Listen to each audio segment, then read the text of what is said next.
It is no secret that conscious, sustainable living is the only way forward.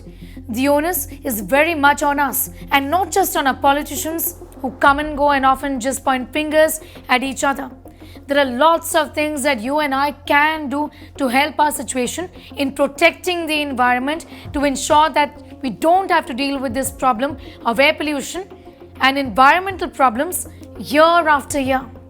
I'm Vidhi. I am one half of the Trashy Sisters. My sister and I run this page on Instagram talking about sustainable living. So it covers basically everything like reducing our single-use plastic and reducing our overall general waste and stuff like that.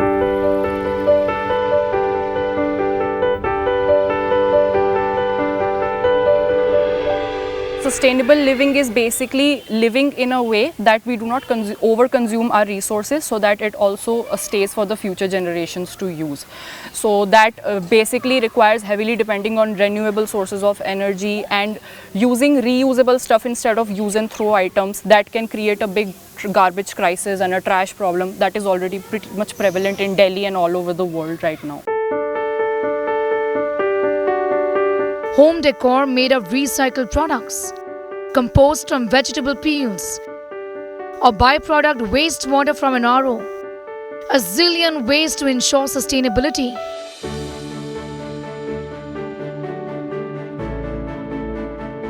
A flush tank basically releases like 15 or 20 liters of water in every flush. So if you add something to that tank so that the water doesn't fill up to 15 liters, you can save water from that also. So just these small simple things that you can do to waste water.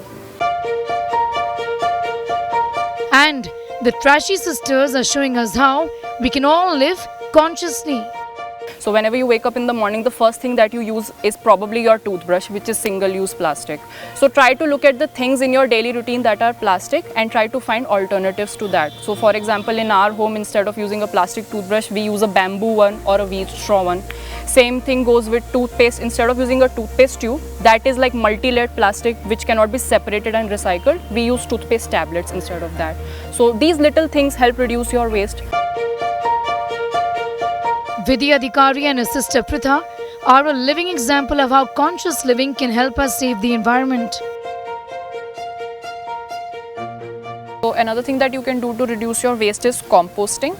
It's also pretty simple. You basically need a small bucket full of holes. So there are holes at the bottom. You can also poke holes at the side. And then basically what you need is take your food waste. It could be any kitchen waste. I'm using this. Layer your food waste with any brown item. Like basically you can use sawdust, you can use newspaper, you can also use sand. Many people use sand to make their compost. So what you're going to do is every day you're going to layer your food waste with this brown agent, and then eventually you're going to close the lid and keep it aside for like 30 days or 45 days, and at the end of which you're going to have this plant food that is compost. You can use it in your garden to fertilize your plants.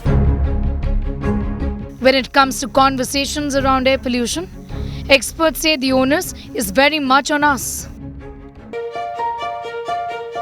There are many things that we can easily do. Reduce and recycle paper. Recycle more often. Save resources. Buy sustainable products. Decrease meat and dairy consumption. Only buy what you need. In short, embrace minimalism. With Simranjeet Kaur Renu in New Delhi, Sneha Mordani for India Today. There is no denying that we all need to look for long-term solutions to control air pollution. But there are stopgap measures that we all can be looking at. For example, how do we control pollution around us within our indoor settings? For example, you can begin by looking at dust control. Ensure cross-ventilation. You can invest in indoor plants as well. Do away with using incense sticks and also cigarette smoking that adds a great deal to air pollution. You can invest in air purifiers as well, which have HEPA filters. Air purifiers on their own can add to pollution if they are in fact adding to ozone pollution. That brings us to the end of this edition of Health 360. That was our in-depth on air pollution. Hope you found it informative and enjoyable. Thank you so much for joining. See you next time.